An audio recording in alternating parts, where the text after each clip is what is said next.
This is One Fat Boy, and here are my NBA game predictions for March 20th. Tonight there's 9 games. I'll be over these spreads and over-unders for each of them.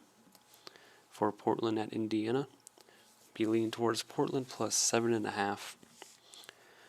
I don't have a lot of faith in either of these teams, but I know both of them can score a lot, and their defense isn't the best in the world.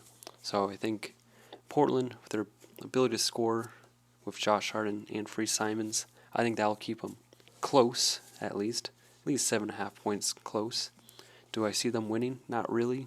But do I see the Pacers blowing out the Portland?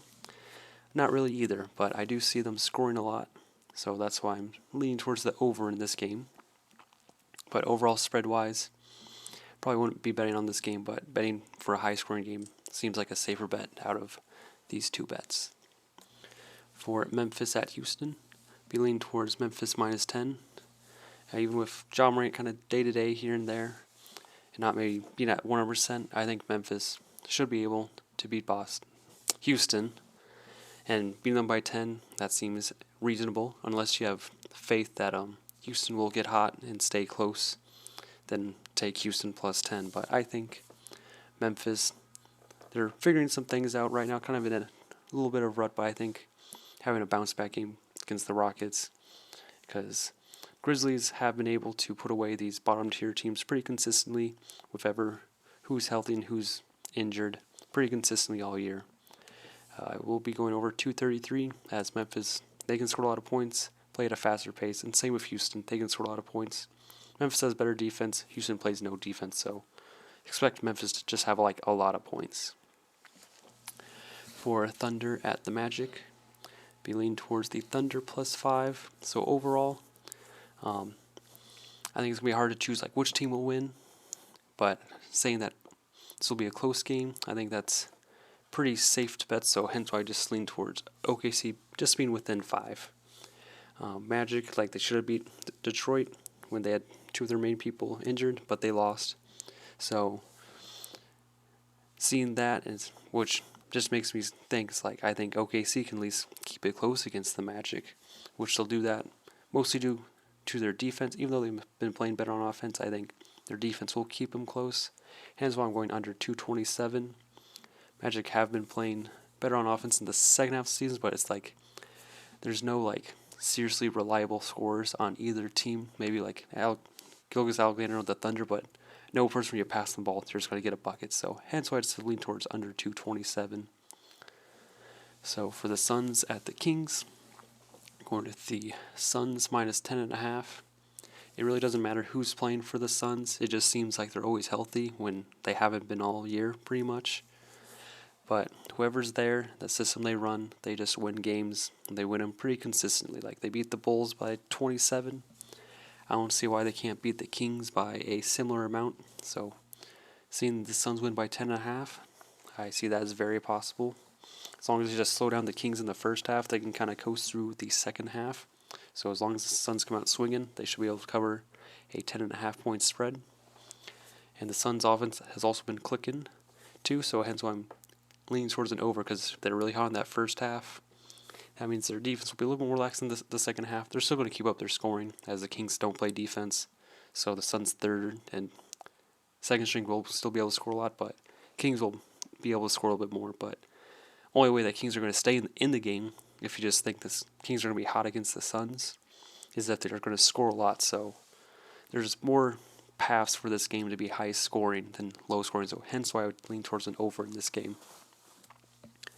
For the Pelicans at the Hawks, so I'm going to start off right at the bat. I would not take a spread for either one of these teams. I'll be not betting on who will win this game, as Trae Young is day-to-day, and you still have Ingram out, so you're pretty much just taking one of the best players from each of the teams out. So it's which one of those backup players and role players and second and third best players will step up and really take charge.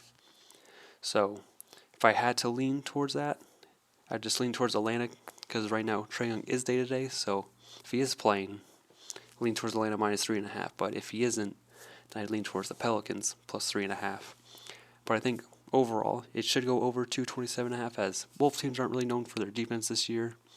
Hawks are more of an offensive team. really just kind of like a middle pack in both offense and defense. So hence why I just lean towards an over 227, but I'd say stay away from the spread if you can. For Utah at the Knicks, we have Utah -5, as a lot of the Knicks' offense is about getting into the paint, like with Randall, if you can slow him down, which I think is going to have a hard time scoring against Gobert in the paint. So I think the Knicks' offense will struggle, but Utah should be able to win.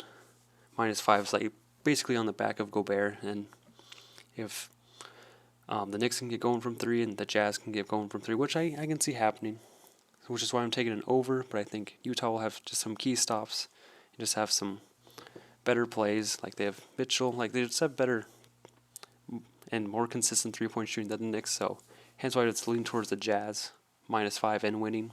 But I think the Jazz can kind of be a little lax on defense on the wings, and that's where the Knicks will keep it like somewhat close and be able to score the ball, and hence I'll be leaning towards an over in this game of 221.5. For the Celtics at the Nuggets, with Boston -3, as their defense is stellar, and they've been playing better team basketball, which basketball is a team sport, and the better you play as a team, more likely you're going to win. So hence why I'm leaning towards Boston -3, even though Denver has been like winning in some difficult matchups, like sneaking away with wins. But I think Boston might be a little too tough for the Nuggets. But I'd still bet on like Jokic to have a good game, as he always seems to do. And I will be going over 222, as Boston really doesn't have anyone to defend Jokic, but no one really does. I think Williams is probably one of the better answers to defend Jokic overall. But I think it's still going to go over 222, as Jokic, he'll find a way, as long as like some role players for Denver can step up. But I think between Tatum and Brown and who's ever like shooting or gets hot for Boston, I think they'll lean towards an over for this game. For Toronto at the Sixers, with Philadelphia -5.5, as Embiid and Harden, that should be enough to beat Toronto. Like Toronto, they have like a bunch of good players, but Philadelphia has 2 great players, and in a star-driven league, I think that just gives Philadelphia the advantage. I will be going under 223.5, as Philadelphia, they do play a little slower, and then Toronto's games, they've been closer. They just kind of hang around this 224 mark as of late, and it's kind of been like every other, where like it's under, over for Toronto. So last game was over, so this one I just have to go under. Also, Sixers play a slower pace of basketball, so hence I'll be going under, and their defense is decent. I think they have abilities like to pack the paint and have good wing defense, so they'll give Toronto some problems. So another reason why to take an under for this game. And for the Spurs at the Warriors, we have the Spurs +6.5. With the Warriors dealing with all those injuries, I think Spurs, and plus they still have a chance to get in the play-ins, and so this is almost like a playoff game for them. The Spurs are going to come out shooting, and they should be able to keep this game close. They just have to like score a lot of points, because that's how they've been winning their games, is just outscoring their opponent. Not too much through their defense they win games. It's mostly through how hot they get on offense. So if the Spurs are going to stay within 6.5 and just play like some playoff style basketball for them to get into a chance to get into the playoffs, they're going to have to score a lot. Which the Warriors, I know they're going to make it tough, because they are one of the better defensive teams, and with Green being back and Curry being out too, that means they're going to really have to rely on their defense, but it's going to be with younger players. But so there might be more mistakes on the Warriors side just because they're playing with younger players, so Spurs are going to have to take advantage of that, and they should. So hence I'd be taking an over for this game. Thank you for watching. As always, bet responsibly. Have fun betting though, and always enjoy watching sports. And once again, thanks for watching.